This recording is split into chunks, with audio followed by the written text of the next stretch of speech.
Boas, pessoal! Hoje vamos falar de grandezas físicas. Elas são usadas para descrever qualitativamente ou quantitativamente um fenômeno físico. Elas são divididas em dois grupos. O primeiro grupo que a gente tem é o grupo das grandezas escalares, certo? A grandeza escalar ela necessita apenas do número e a unidade de medida para compreendermos ela. Neste caso, temos o seguinte esquema. Ela necessita de módulo, só de módulo. Ela não necessita de direção nem sentido, certo? Então vamos para um exemplo. Vamos considerar que uma pessoa de massa de 85 kg. Que maravilha se eu tivesse esse peso, certo? Mas enfim, quando eu disse que eu tenho 85 kg, você já compreendeu. Eu não precisei falar mais nada, certo? Aqui temos alguns exemplos de grandezas escalares. Eu apenas falo o que elas significam e vocês entendem. Tempo, que é medido em segundos, volume, que é medido em metro cúbico, e a tensão, que é medido em volt. Vamos para a segunda. Vetorial. Considere um pato voando a 5 metros por segundo. Bem, ao vermos isso, já notamos que falta algo, como para onde o pato está indo, qual a sua direção e sentido. Logo percebemos que para ser uma grandeza vetorial, ela precisa de um módulo, direção e sentido, como mostra o seguinte esquema. Vemos agora a diferença clara entre grandeza vetorial e grandeza escalar.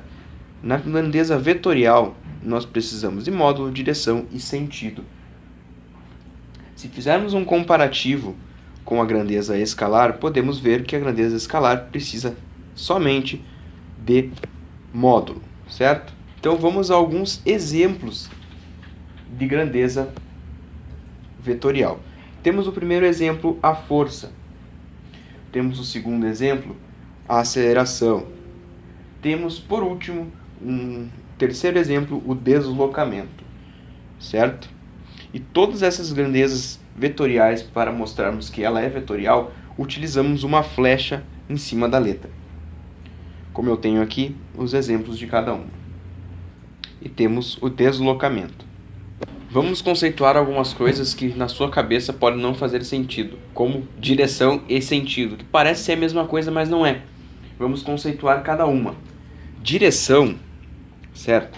Direção, ela me mostra se o meu objeto está se deslocando, ou a minha grandeza vetorial está se deslocando, se está andando na horizontal, na vertical, ou se ela está inclinada, certo?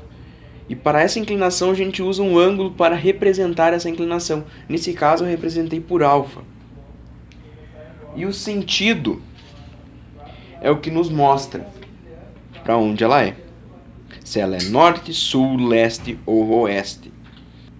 Por exemplo, eu tenho essa flecha aqui, certo? Com um ângulo de 30 graus. Na direção norte para sul. Logo, eu deduzo que o meu ângulo, meu objeto está aqui, certo? De oeste para leste, de oeste para leste, norte para sul, certo? São como coordenadas essas minha direção e sentido. E aí eu tenho um módulo que descreve esse vetor, certo? Então, a aula de hoje era isso. Espero que vocês tenham gostado. Se gostou, clica no dedão para cima.